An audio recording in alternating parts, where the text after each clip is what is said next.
বিয়ের আগে বিভিন্নভাবে আমরা অন্য মানুষের সাথে সম্পর্কে জড়াই, চেনা পরিচিত থেকে একসময় প্রণয়ে আবদ্ধ হই।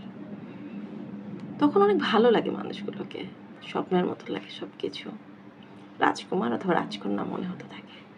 কিন্তু বিয়ের পরেই দেখা যায় খুব দ্রুতই আমাদের ওই ভুলগুলো ভেঙে যায়। আমরা বুঝে যাই মানুষটা ৮-১০টা মানুষটার চেয়েও সাধারণ এবং অনেকটা বিরক্তিকর। অনেক কিছু অসহ্য লাগতে থাকে। কেন জানেন? কারণ তখন আমরা দায়িত্বের ভেতরে পড়ে যাই। প্রেম চলাকালীন সময়ে অথবা পরিচয় পর্ব থাকাকালীন সময়ে যে দায়িত্বগুলো আমাদেরকে ফেস করতে হয় না, তাই প্রেম করাকালীন সময়ে বা পরিচয় পর্ব থাকাকালীন সময়ে না আপনাকে ওটাকে ভিজুয়াল করতে পারতে হবে যে এই মানুষটার উপরে দায়িত্ব এসে গেলে বা সংসারের প্রেশার এসে গেলে এই মানুষটা কেমনভাবে রিয়্যাক্ট করবে আপনার সাথে, নিতে পারবে কিনা আদৌ ওই সংসারের প্রেশারটা বা আদার্স যেই প্রেশার থাকে। একটা সংসারের দায়িত্ব তো কম না, ঘর ভাড়া, গ্যাস বিল, পানি বিল, আবার বাচ্চা কাচ্চা হলে বাচ্চাদের স্কুল, এটা সেটা, খরচ তো কম না। বিভিন্ন রকম প্রবলেমে মানুষ যখন পড়ে যায়, দ্বিধাবিভক্ত হতে থাকে মন মানসিকতা, তখন কিন্তু আর ওই ভালোবাসা বা প্রেম চলাকালীন সময় যে ফিলিংসটা ওটা হারিয়ে যায়।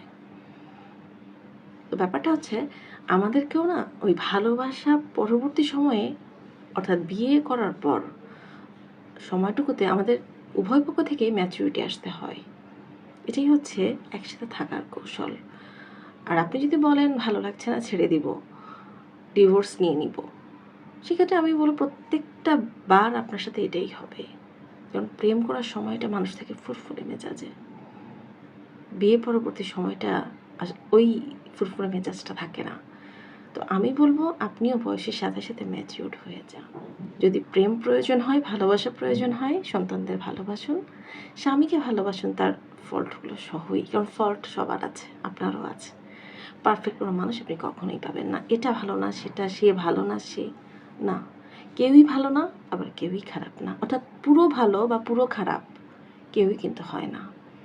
প্লিজ অ্যাডজাস্ট করার চেষ্টাটা করেন। কারণ ডিভোর্সের পরিমাণ এখন এত বেশি, এত বেশি, বিশ্বাস করেন আমার না বাচ্চাগুলোর জন্য খুব কষ্ট হয়। আপনি চিন্তাও করতে পারবেন না যেসব মা বাবাদের ডিভোর্স হয়ে যায় বা সেপারেশনে চলে যায়, তাদের বাচ্চাগুলোর কি করুণ পরিণতি হয়।